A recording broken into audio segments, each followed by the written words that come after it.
Welcome to the Create Today podcast. This show is all about how you can create the life you want, just one day at a time. I'm your host, Karen Stanley, and my guest today is the beautiful Pam Duran. She's a coach, author, singer, songwriter, and she's a podcast host as well. Thank you so much for being here, Pam. I'm so happy that you made the time to come be with us today. How are you? Hello, Karen. Thank you so much for having me on your Create Today podcast. I just love that name and I'm doing really great. Thank you very much for asking. I'm so glad. You know, we really like to show listeners that you can create the life that you want no matter what you've been through. And I know you've been through some things.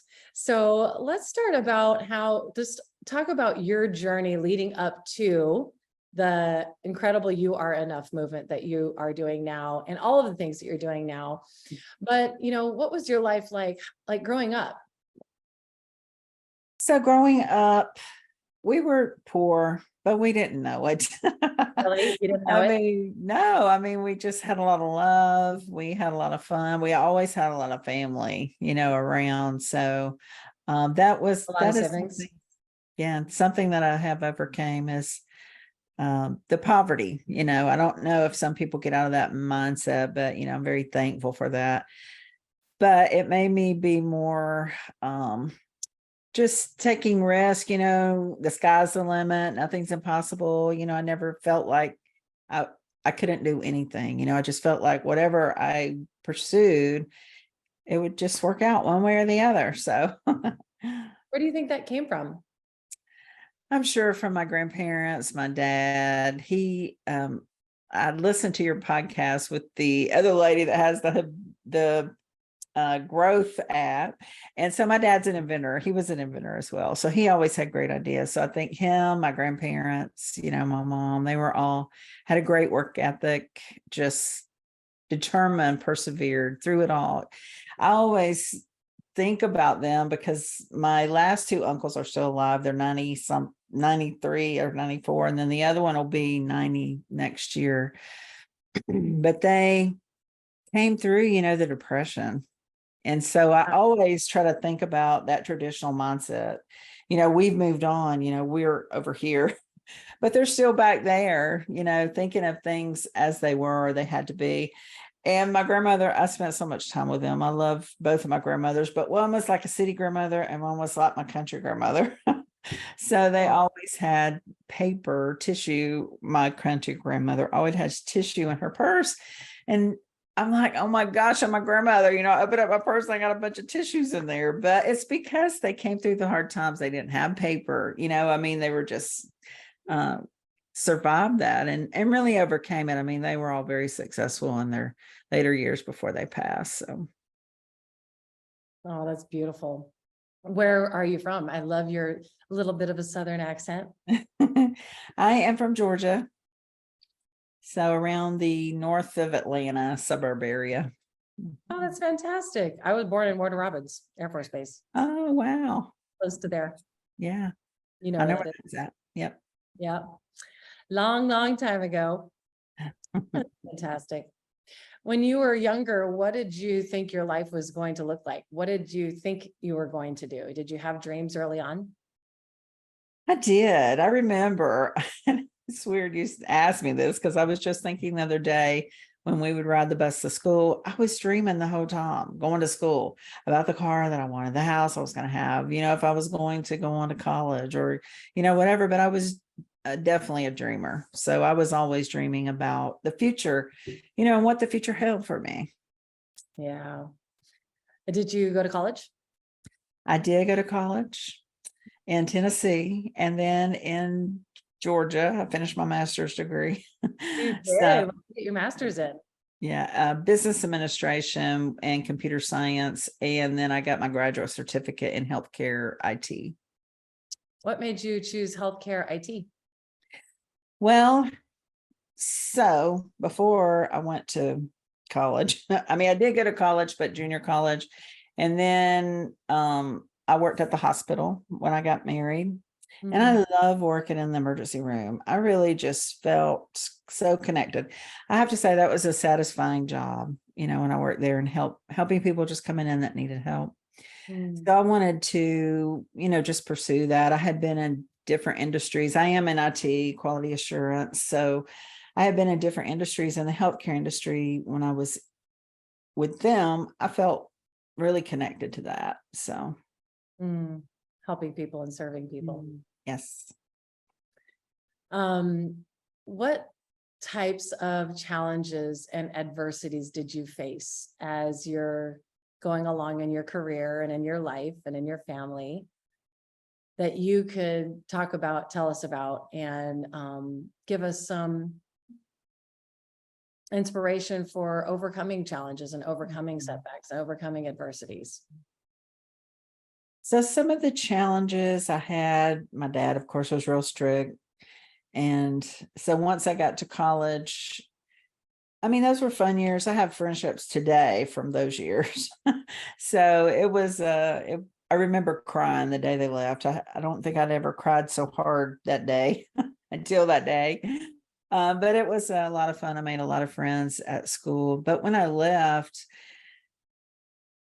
I did meet someone that wasn't a Christian, but it was my son's dad, so we married. And that was hard because it was a domestic violence situation. Mm. And I just did not want to raise my kids in that. Mm-mm. And I feel like today people need to realize that you can have forgiveness. Don't be so harsh as how we were raised in that day. If you sleep with somebody, you got to marry them, or if you sin, you got to marry. I mean, it was all about that, but that is not the truth. You can get forgiveness. Everybody makes mistakes, and you can get forgiveness for what, that mistake may or may not be, whatever the mistake is. So I do wish that people focus more on forgiveness and not so much why you would be going to hell, is what they would focus on. So, anyways, I have two beautiful boys today. I love them. They've got my grandchildren, which are so lovely. I did escape that when they were 7 and no, maybe 3 and 6. They were very young. A wonderful person that I work with helped me. So she really helped me figure out the escape plan. So if anybody out there is in a situation like that, you can get help. And you should reach out to the domestic violence hotline. They will help you get out of that situation. Yeah. So you're 3 and 6 and your friend is helping you. How did that all work? How did that all tell us about that whole experience? It was a definitely culmination. And the day that I knew that it was time, my little son, he came home with me from church, and we were at church, and his dad pulled a gun on me. And so for the first time, I mean, he was just a little, fireball. I mean, he's just so lovable and adorable today. But, back then he just wanted to do what he wanted to do. So I was like, thank God he just did what I said, because I said, get in the truck. I just told him to get in the truck. And so we were in a neighborhood, and the neighbors were out there, and he was trying to stop the car, pull the distributor cap things off. And so there was a jack in the back of the truck. When I backed out of the driveway, that he shut the hood, and the neighbors were out there. And so he got the jack, and he was trying to crash the windshield. Well, I just stepped on the gas, and then he hit, the top of the hood, truck behind where I sat. It was like one of those half seats back there. So then I had a friend, they say to have friends where nobody knows that they are. So you can take your kids there. So nobody, especially, the offender doesn't know where they are. So I did that. And honestly, I worked at the county. So when I came in to file the papers, their draws just dropped. So at the magistrate courthouse, but that was the beginning of the end, and the beginning of a new beginning. That's so tragic and beautiful how you've reframed it already to be the beginning of the beginning. Yes. At the same time, what do you think gave you the strength to leave? Because so many people don't. They have such a hard time with your same situation, and thousands of women are suffering with the same situation, what advice would you give them? How did you get the strength? Well, I have a great faith. I can honestly say I want it better for myself. I want it better for my children. Always, they were my focus, to have a better life for them, than my upbringing. I just didn't want them to be in that situation, for them to ever suffer. So I knew there had to be a change made. And I think when you know that, and especially if you have someone come alongside you to help you and guide you into the resources that can really help, it makes a difference. How long did you stay with your friend? Well, he was arrested the next day. So like maybe a day, a night. Yeah. So did he stay in jail? He did. For how long? I'm not sure. It might have been just a couple of days because the sister came and picked him up. But I do remember, and anybody that's going through that, it's just a feeling like you can't describe when they call you and tell you that he's being released. It's a horrible feeling. Yeah. Yeah. And you went back home when he's being released? You went back to your home? Yes. And his sister came, and I had all of his stuff all, together so she could just take it. And that was literally the last time, other than, now the years have passed. I have forgiven him, and he's been at my our grandchildren's birthday parties. So other than that, that's probably my son's graduation is the last time I saw him face to face. And he came with his oh no, when they got married, that was the last time. And so he wasn't in your life after that? Did he try to come back or any of that? It was tumultuous. No, he didn't try to come back. The kids went down there not like they should have. Of course, child support isn't what it was, today. I worked 2 or 3 jobs, and I remember, Karen, the day that because I went back to school, the day that I was making enough money that I didn't have to work more than 1 job. I remember that day. It was pretty liberating. Yeah. Who watched your boys while you were working? So they were latchkey sometimes. And then I had my grandparents or my uncles, my aunt and uncle. They're not here with us today, but they love staying with them. He would let my oldest son, cut the grass. He loved to cut the grass. And then he taught my youngest son, how to play poker. I know he was not Christian, but, they had a good time over there. And we always had a good time with our family. So. Oh, that's so special. So at least you had some support with your family, with your kids. That's a blessing. Yeah. So now your children are grown and you have grandchildren. Yes. What led you to being a coach and starting a podcast and doing all the things that you're doing now? Take us through that journey. What conspired? What inspired? Conspired? What conspired? Yes. It could be a conspiration. So before COVID, I actually was disrupted. So before the whole world was disrupted, I was disrupted. And again, yes, again. But this was, excuse me, it was really an online scam. And I feel like there's so many people. So I was so busy. I was at my church. I was leading a women's group. My job was going great. We bought a new house. We were closer to my parents because my dad had been having trouble. who's we?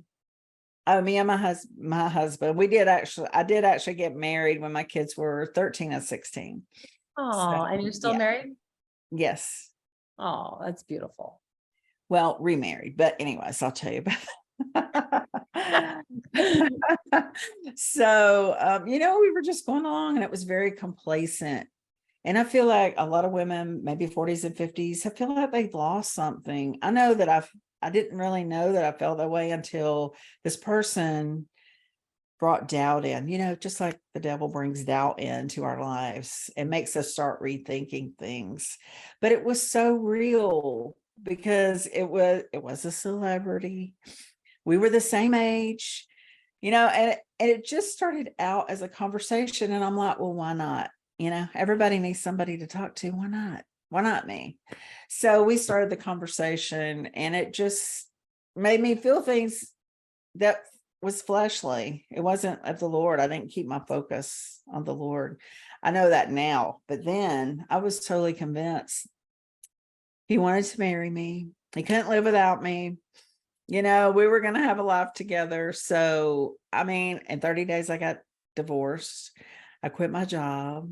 I sold my cars. I almost sold my house. Thank God. I did not sell my house. So I was carless. I had to drive a rental for a couple of months, but this is in my book. It starts within you. I don't know if you can see it, but that's the book I wrote about. That is that journey. It's an inside job.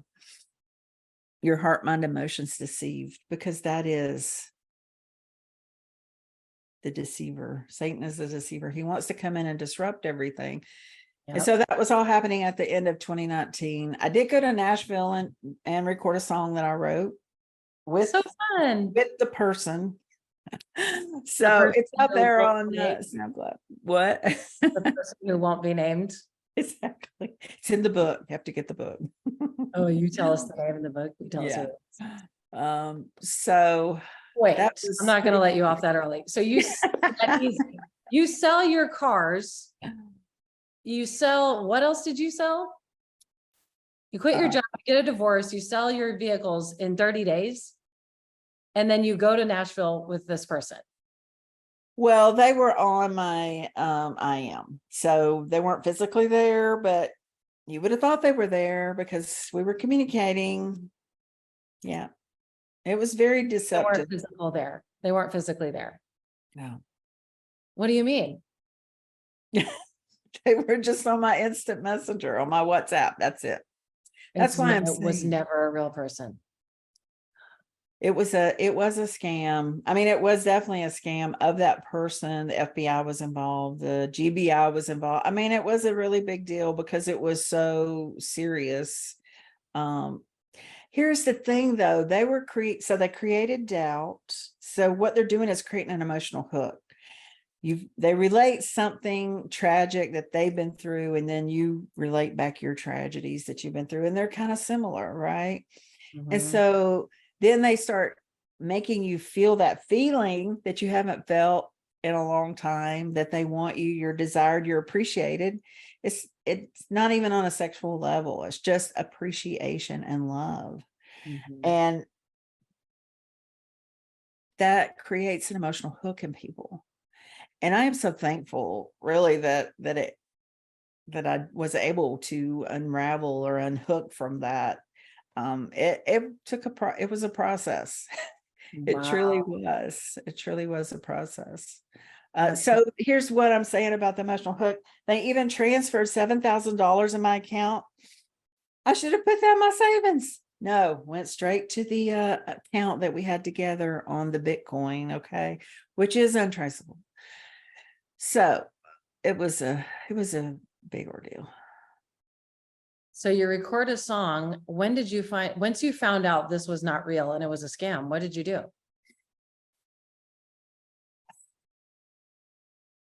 That was, I had a knee-jerk reaction, and I wrote a book about it, put the pictures, everything, all the text in there, which don't ever do that. Just keep it to yourself. But I did put it on Amazon. And then one of my friends freaked out. She's like, you're going to go to jail. You can't put stuff like that on there. I'm like, are you serious? This is all stuff that was sent to me. It's true. Yeah. Like, why would that be a problem? Like I said, they were a celebrity. So anyways, I did take that down. But then I started back on my journey, and I thought, I had Christmas.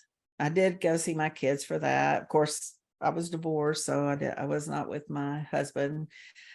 And then I thought, I've got to go somewhere new.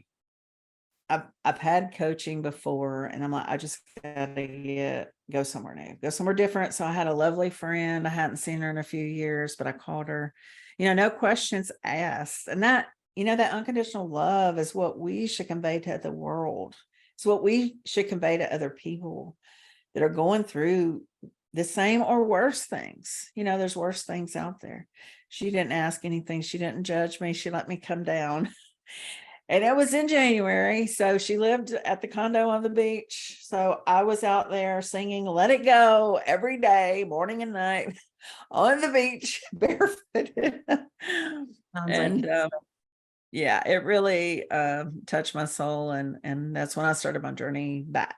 And I actually had some coaching that was left over from a coaching program. And she helped me create sustainability again and really start gaining back, my confidence and momentum. And my aunt had been sick. So I went and stayed with her during that time while I was going through the coaching and meditation, a lot of prayer, forgiveness, just reflecting on how this could happen. That's the thing, talking to the GBI and the FBI, you're smarter than this. And that's what you tell them. And it's like, it has nothing to do with that. This is their job. And that's what they do. He said, we've had people lose millions of dollars, CEOs, same thing, millions of dollars. And so I do want to share that message because I feel like my sister even told me about somebody that thought they were seeing Blake Shelton. I'm like, you need to help her. Tell her to call me, because that's not who they are. But they create that emotional hook so deep that you do believe it. You start believing it. And the book that I got that really started my journey back was Restart Your Heart by Jensen Franklin. That is a wonderful 21-day devotion. I think I've went through it 3 or 4 times, but it really does help you start to really love again. Oh my gosh, that hurts my heart so much. You believed them and you felt all these things and you got, and it was a lie. Wow. That must have been devastating. It was, but I had my faith to stand on, and thank God for forgiveness and grace. And my coach, she was amazing, to help me to get back my momentum. And just when I did get back my momentum, I had a job offer, then COVID hit. And so after that, I did have a car I finally got a car back at that time. But when that happened, I'm like, I just need a break. So I went to my kids' house, and one of my grandkids, they always fill my love cup, my love tank, I say, so I went there and I took a break, and had a good time with them. And on Sunday, I remember after they told me they rescinded my offer because of COVID, I didn't know it at that time. I found a job and I'm like, okay, this is in Atlanta. This will be great. So they called me the next day. I interviewed. Well, they texted me that night on Sunday night. And I had an interview Monday, Tuesday, and Wednesday. And then they offered me the job on Wednesday. I'm like, this is you, Lord. Nothing happens that fast. So I didn't actually meet my boss in person ever. It was just over on the Zoom. So I started working. I worked remote the whole year.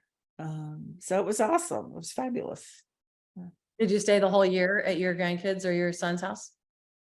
At my house. I still have my house. You stayed at your Thank house. goodness. Thank goodness I still have my house. Yes, thank you, God. Yes. Okay, and then you just casually mentioned remarried. Let's hear that story. So we started working, our way back, and it was a slow process, but we did. Did you initiate it? Did you reach out to him first? It was joint, I think a joint thing. Really? And how long had you been apart? Not a year. Less than a year. Not even a year. Yeah. Maybe 6 to 9 months. Yeah. So you just started by just talking? We did start talking. We went to counseling, which that was an experience. So we did counseling over Zoom. Oh, wow. Yeah, we did. Cool. Yeah, it was good. I mean, he was with me, but the marriage counselor was on the Zoom. And then we had group Zoom calls, which, he really loved that. But anyways, it was an experience. And so when we finally come back together, my dad had passed away. So we helped my mom clear out the house and everything. And then we decided to sell our house because she was going to move. She was not going to stay there. And when we did that, then we stayed with my son for a year. And then we got married in the January 2022. Remarried. We went to the beach. We just had a small little thing on the beach. So that was really nice. Oh, it's beautiful. Yeah. It's amazing what God can do. It is amazing. You went to UPW? Yes, I did. When? I think that was in 2021 when we were still in the house, because we were definitely in the other house. That was amazing. It was virtual. Yes, it was. And it was amazing.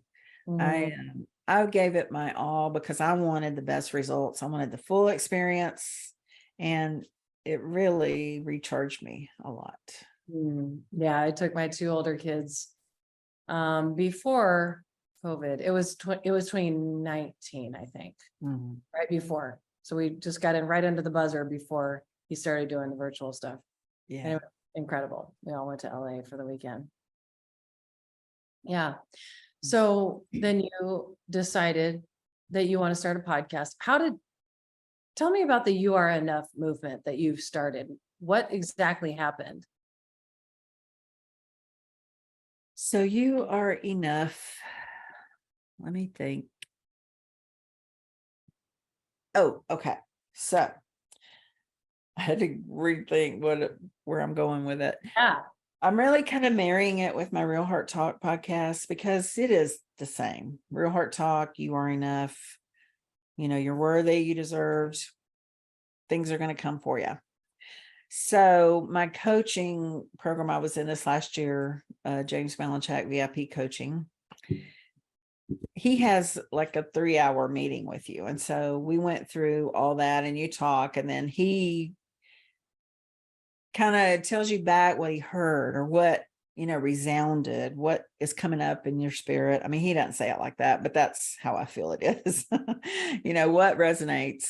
And so that is what we came up with. And I got to thinking about it, and I'm like, this is just for me. But there are people out there that need it as well. But the more that we talked about it, the more I'm like, have I been living in imposter syndrome? Have I been comparing myself to others? I need to stop that. I need to be, my true self in Christ, because I am enough. And so I started the book, and I just kind of linked that to the podcast. Well, I'll take a step back. I was asked to be on a part of a TV network. So I did try that. And that's the show. That was the show name, You Are Enough. So that is where that was going. And I did a couple months of episodes, but I'm stepping back from that and just going back to the podcast because I love the podcasts, and a lot of people are reached. A lot of people are helped. I've helped people in other countries. So I really want to focus on that and really grow that this year and focus on the inspirational content, be the best podcast host, the best interviewer. I love to listen to people and just feel their heart and where they're coming from, and try to help them heal their wounds that they may expose. Sometimes they do, sometimes they don't. But for the most part, I really love to listen and help them where they're at and let them know that they are enough. Yeah, me too. What are some of the tools that you give your coaching clients and your listeners to help them believe that they are enough, and help them believe that they are loved and worthy? Mm-hmm. So some of the tools that I give, I do have as part of my vision coaching, a dream sheet that I'd love to share with them, because it goes back through what are the things you need to release? What are things that you really want to have in your life as far as characteristics? and I've actually been working on this from Characteristics of the Lord. Set up a meditation and a daily journal. Those are things that are really necessary for us to reflect, evaluate, and to grow forward. We don't want to stay where we're at, because what's got us where we are is going to keep us where we are. We have to stretch ourselves to move further and go beyond to where we want to be in our future, where we see our future. Yeah, it's beautiful. And what are some of the things that you have your clients write and reflect on, like specifically? Do you give them instructions, or you just journal anything that comes to your mind? So I don't have my sheet right in front of me, but it does have instructions to write. I do like for them to write affirmations, for them to say daily. And sometimes I give them the affirmations, the basic ones, and then they can build on that. Yeah. Why do you think affirmations are so important? It just really reinforces our mindset, our insight, our heart. And they are on different levels. I see victory, I see blessing, I see I'm enough, and you can feel it. I do not chase, I attract. So those are things that we can ingrain, and the repetition is the key to success. Now, Tony Robbins says repetition is the mother of everything, but from my QA experience, repetition is the key to success. So I agree with you. I Mhm. just wanted to hear why you like them so much. So Yeah. the planner, journal planner that I created does have, affirmations every single day. And I really feel like writing them reinforces it. And our mind learns by repetition. So I completely agree. And there's a lot of haters on affirmations. They think it's bogus or it's junk or crap, whatever. I'm like, well, if you're still focusing on something that you want to create, you're still focusing on what you have, the gifts, the skills, the blessings, and you're still reinforcing good. And I don't see how there's anything bad about that. I still think it's still important to focus on the good and the love.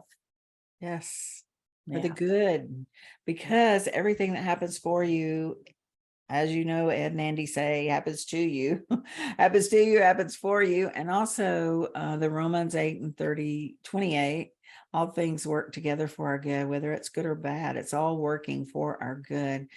I was on a plane for work, and so I try to do what Ed and Andy say, do things out of your ordinary. So I sat in first class. I don't usually fly first class, but I sat in first class, and so there was a man sitting beside me. I'm like, I need to take advantage of this. This is a good time just to talk, find out, what's his deal. So I did. And it was just such a great conversation. He was the owner of a cacao company that's worldwide. And we got to talk about that. But he referred me to Called to Create, this book. And this book is so amazing, Karen. It's a biblical invitation to create, innovate, and risk. So I read that, and he said, we had the conversation, I don't know, I guess it was about an hour and a half. He said, have you done this very often? I said, no, actually, this is the first time. I said, I just mustered up the courage to ask you. So he gave me his card. Yeah, he gave me his card, and it was just so refreshing to hear his journey and how he is a Christian, providing for his family, and doing the work internationally with his company. So it was like, wow, I got to stay off of the Clubhouse. These are the real people out here. Are you still using Clubhouse? Are people still using Clubhouse? They are. I do sometimes I'll pop in and out because initially I was on there a lot all the time when I didn't have a job. So I was on there a lot. So I still have connections. But yeah, some people are there all the time. I was wondering, I was thinking about something made me think about that the other day about how it was the craziest craze and everybody was jumping on there and there was a wait and had to get accepted. And I was like, I wonder if anybody's still doing Clubhouse anymore. I haven't been on in years. Yeah, they do still have the clubs, and they changed it up to have rooms. I don't really understand the rooms. So if somebody invites me into the club, I'll go in there. I mean, like John Lee, I follow him. So I love hearing his information. So some people I'll join, or the Breakfast with Champions. They always have a great show, and the Get Up Cool. and Go. Yeah. So there's a few shows on there that I follow. I don't get on everybody's show, but Yeah. those are some I follow. Oh, that's fantastic. I was wondering. And so you got your coaching certificate, your certification, and you started your podcast. And what's next for you in the next 10 years? I was thinking about that. Whoops, sorry, you just cut out. Say it one more time. Oh, I was thinking about that. What would be next? And I am working on my next book. It's You Are Enough. Oh, How to Stop Imposter fantastic. Syndrome. Yeah. And stop comparing yourself to others and being your true self in Christ. So I am working on that now. I would like to be finished by the end of July, but we're already in the middle of July. Karen, can you believe it? I can't. I really can't. I know. Unbelievable. Yeah. Yeah. So So it'll be done soon then, maybe August. yes. Yes. If I'm going to aim for July, the end of July, but I would like to do like a little launch before it's out there. So I can notify people and just market it a little bit, Yeah, promote it. for sure. Yeah. Let everybody know before it gets released. Mm. That's fantastic. And so after you release the book, what else are your plans? I am working on my coaching program to really build that out and have different levels. So I am working on that. Excuse me. As also from my IT background, I want to do online services. So to help people that may not have the budget for a full-blown QA person and they're trying to get their website up, to be able to offer services to them to go through all their links, just test their website out from a testing perspective and making sure everything works, all the links work. Oh, that's fantastic. Mhm. And so you're hoping to have a service for small businesses, smaller companies that you can provide those. Yes. Or even up and coming speakers. I actually did help one with their website because it wasn't working correctly. And it was just when I did that, I was like, oh, I should really do that as a job maybe and get paid for that. There's such a Or huge, as an offering. Yeah. well, especially entrepreneurs. I mean, we have a lot of things in common. Some people are very tech savvy, Mhm. but the majority of business owners are the visionary and they are the creatives and they have the visions and the dreams and they create. And so most of the time, not everybody, but the majority, the technical day-to-day, itty bitty tasky, super, tasky oriented things do not come as easily for most entrepreneurs. I would agree with that. So that's a fantastic, the need is huge. So that's a great idea. Oh, well, thank you. That's fantastic. Okay. Well, tell us how we can find you. If somebody wants to coach with you, where do we find you? I have a website, liftupevents.com, and also on Facebook, Lift Up Coaching is a way to connect with me, and Instagram, Pam S. Duran. You can connect with me there as well. Oh, that's fantastic. And so your first book is still available on Amazon? Yes, it starts within you. Starts within you. And then take a look for your brand new book coming out soon, probably maybe by the time I release this episode. Yes. You Are Enough Yes. by Pam Duran. And so looking forward to seeing what you're up to next and all of the tons and tons of people that you're helping and serving and loving with all of the ways that you're doing it right now. And Yes. I really appreciate you taking the time and being so vulnerable and telling us your story and your journey and your hardships. And I know it takes a lot of courage. So I want to say thank you. Thank you so much for sharing that with us. Yes, thank you, Karen. I appreciate the opportunity to be on your show and to share. I just never know what's going to come out, but I'm glad I get to share and help some people. Yeah. There's people out there that need it. Yeah. I really feel like that's the most important thing is to share the hard things that we've been through so that other people that are going through the same thing or have gone through the same thing, they at least know that they're not alone. And then they also know that you can get through it. And Yes, so, you can get through it and shine. Dust off your candle and let it shine. yeah, amen. Well, thank you so much. And listeners, thank you so much for being here. Thank you for supporting my show. Thank you for listening today. God bless you. And make sure that you remember that you can create anything that you want in your life. Just take it one day at a time. Thanks, Pam. Thank you.